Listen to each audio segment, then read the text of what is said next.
নিশ্চয়ই তোমরা ভালো আছো। তোমাদের দোয়ায় আমিও ভালোই আছি। আমরা তো করোনা ভাইরাসের কারণে সবাই গৃহবন্দী হয়ে যাচ্ছি। তোমরা নিশ্চয়ই ভালো আছো। তোমার এখন পড়াশোনা আমাদেরকে করতেই হবে, এটা বন্ধ রাখা যাবে না। সুতরাং আমরা অনলাইন ক্লাসে ক্লাস শুরু করছি। আজকে তোমাদের আমি অর্চিতা রানী পাল, রসুনারা কাদের উচ্চ বিদ্যালয়ের সিনিয়র শিক্ষিকা। আজকে তোমাদের আমি নবম দশম শ্রেণীর ত্রিকোণমিতি নিয়ে আলোচনা করব। ত্রিকোণমিতির প্রথম সূত্রগুলো আমি আলোচনা করি, তা তোমরা একটু দেখো। এগুলো একটু একটা সরলবুদ্ধের সাহায্যে আমরা দেখাতে পারি।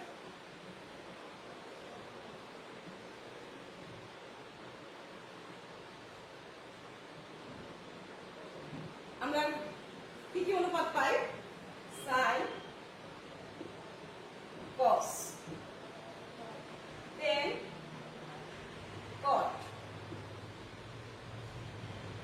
সেক, কোসেক। এই ছয়টা কোন অনুপাত দিয়ে আমরা ত্রিকোণমিতিটাকে ব্যবহার করতে পারি। এখন আমি মাঝখানে এখানে 1 দিলাম। এখন আমরা যদি লিখি, দেখো sine theta, cos theta, tan theta, cot theta,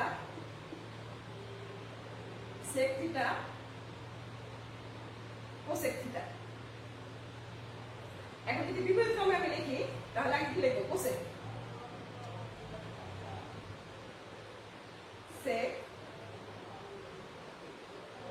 কট, টেন, কস, সাইন। যেহেতু আমি বিপরীত ক্রমে লিখছি, সেটাকে আমি 1 বাই যদি ব্যবহার করি, তাহলে আমরা এটা সমান সমান ব্যবহার করি।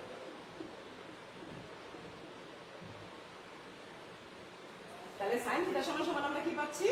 1 by cosec theta. Cos theta সমান সমান কি পাচ্ছি? 1 বাই সেক থিটা।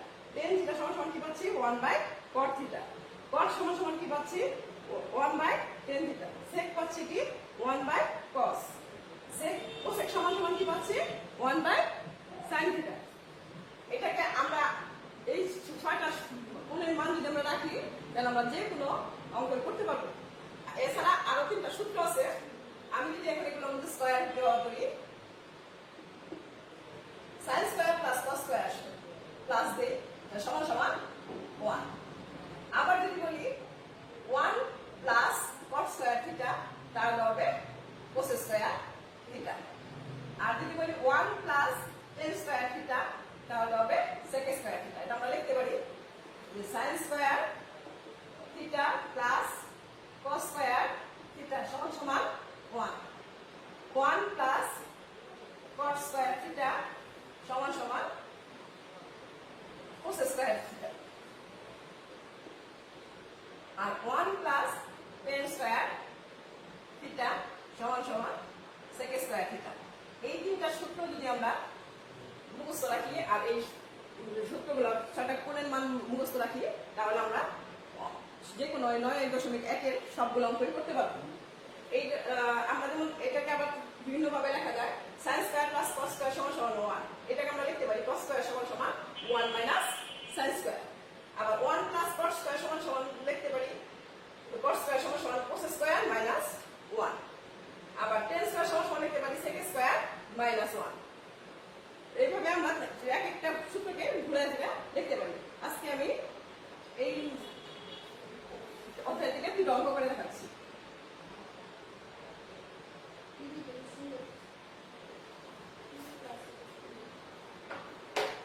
দেখো, একটা অঙ্ক, প্রথম অঙ্কটা কি দিচ্ছে? 1 by sec square theta plus 1 plus cos square theta সমান সমান 1 প্রমাণ করতে বলছে। তাহলে আমরা যদি বলি লেফট হ্যান্ড সাইড কি আছে? 1 by sec square theta plus 1 by cos square theta. 1 by sec square সমান সমান আমরা কি বলছিলাম? Cos square theta plus 1 by cos square সমান সমান কি? Sine square theta. দেখো আমাদের সূত্র অনুযায়ী আমরা sin square plus cos square সমান সমান কি বলতে পারি 1। তাহলে আমরা কি এটা রাইট হ্যান্ড সাইড হলো, তাহলে আমরা সুতরাং বলতে পারি left hand side equal to right hand side. অনুরূপভাবে আরেকটা অঙ্ক দেখাচ্ছি তোমাদের।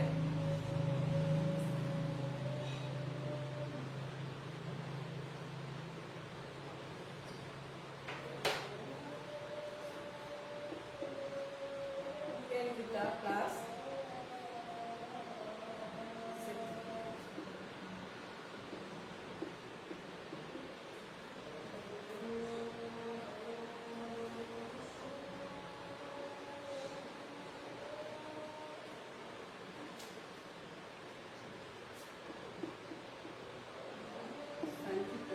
ওয়ান মাইনাস সাইন, এটা প্রমাণ করতে বলছে। তাহলে এটা হলো আমাদের লেফট হ্যান্ড সাইড, এটা right hand side. Left hand সাইডে কি আছে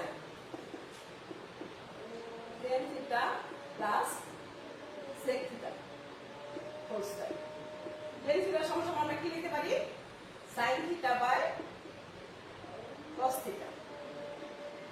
cos থিটা হলো 1 বাই cos থিটা, লসাগু করলে cos theta sin theta plus 1 whole square.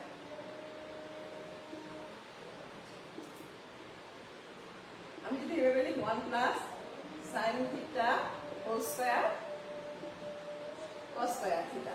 cos স্কয়ারের বদলে কি লিখতে পারি 1 minus sin square theta, 1 plus sin theta whole square. Whole square হলো কি একই জিনিস দুইবার, 1 plus sin theta 1 plus sin theta. আর এটা যদি আমি স্কয়ার ধরি তাহলে a square minus b square সূত্র 1 minus sin theta 1 plus sin theta,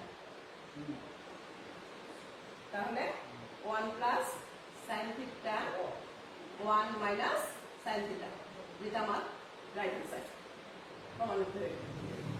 শিক্ষার্থী বন্ধুরা, তোমরা বাসায় বসে অঙ্কগুলো অবশ্যই অনুশীলন করবে। সবাই সুস্থ থাকো, সুন্দর থাকো, বাসায় থাকো এবং সবাইকে ধন্যবাদ জানিয়ে আজকের ক্লাস এখানে শেষ।